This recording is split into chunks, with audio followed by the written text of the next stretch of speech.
Halo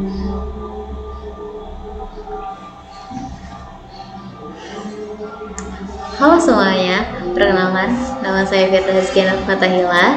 Di sini saya akan menjelaskan bahasa baku di media sosial. Seperti yang kita ketahui, bahasa baku adalah bahasa Indonesia yang sesuai dengan kaidah tata bahasa dan EYD, ejaan yang disempurnakan. Bahasa ini digunakan dalam komunikasi formal, termasuk di media tulis dan juga ucapan resmi. Pentingnya bahasa baku di media sosial ialah pertama, meningkatkan kredibilitas dan profesionalisme dalam berkomunikasi. Yang kedua, memudahkan pemahaman pesan oleh semua kalangan pembaca. Yang ketiga, menjaga citra diri maupun institusi di platform publik. Kemudian, apa sih perbedaan bahasa baku dan juga bahasa gaul?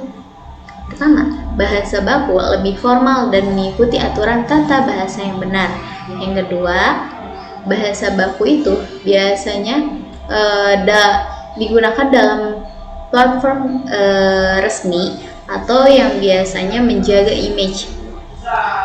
Kemudian bahasa gaul sendiri bersifat informal atau cenderung kreatif dan fleksibel, sering dipakai untuk menunjukkan keakraban, sering juga digunakan dalam kehidupan sehari-hari itu. Kemudian contoh menggunakan bahasa baku di dalam media sosial. Pertama, menggunakan kalimat lengkap dan tanda baca yang tepat. Kedua, menghindari singkatan atau kata-kata slang yang membingungkan. Di sini menghindari singkatan yang dimaksud adalah misal yang seharusnya kita menggunakan selamat pagi dengan tulisan SELAMAT, selamat, PAGI, selamat pagi. Jika disingkat bisa saja menjadi SLMT, PGI, jadi kayak selamat pagi gitu. Itu adalah kata-kata singkatan. Kemudian ada kata-kata slang. Ya, kata-kata slang sendiri adalah kata-kata yang biasanya yang seharusnya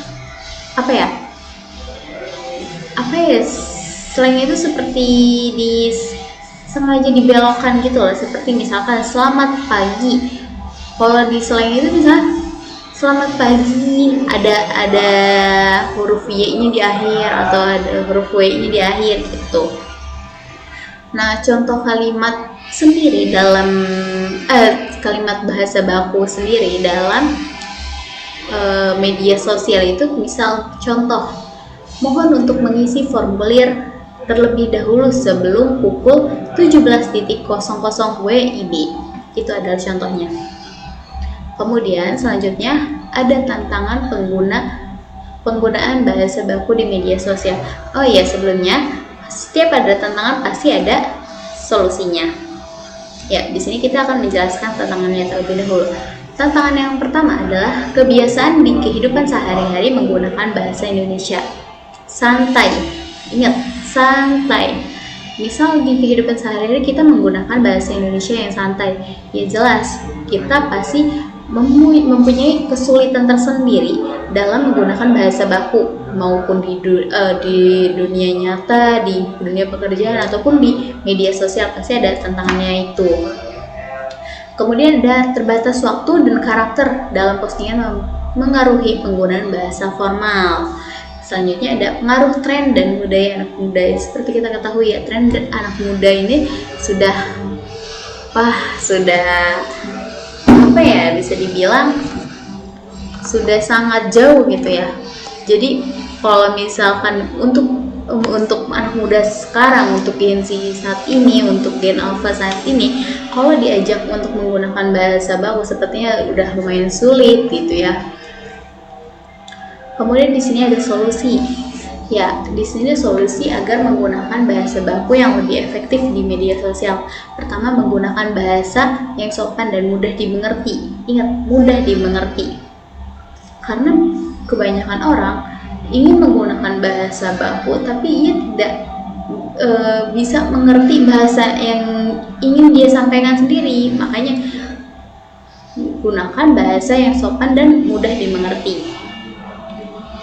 Kemudian ada solusi yang kedua, yaitu sesuaikan dengan audiens dan konteks postingan. Jangan sampai misal kita memposting suatu pantai, tapi kita menjelaskan sebuah gunung gitu, suatu pemandangan gunung gitu. Nah, jangan sampai seperti itu. Jadi harus sesuaikan konteks postingan. Kemudian selanjutnya ada selalu melakukan pengecekan tata bahasa sebelum mengirim postingan, karena takutnya ada sepatah dua patah kata yang ternyata kalimat itu menjadi sebuah kalimat yang tidak formal karena adanya tipe kah atau adanya slang, kata-kata slang gitu, atau ada yang lain hal gitu. Kemudian di sini ada notes. Bahasa baku penting untuk menjaga kualitas komunikasi di media sosial, terutama dalam konteks formal maupun profesional, sehingga pesan tersampaikan dengan jelas dan tepat. Mungkin cukup sekian dari saya, kurang lebihnya mohon maaf. Wassalamualaikum warahmatullahi wabarakatuh.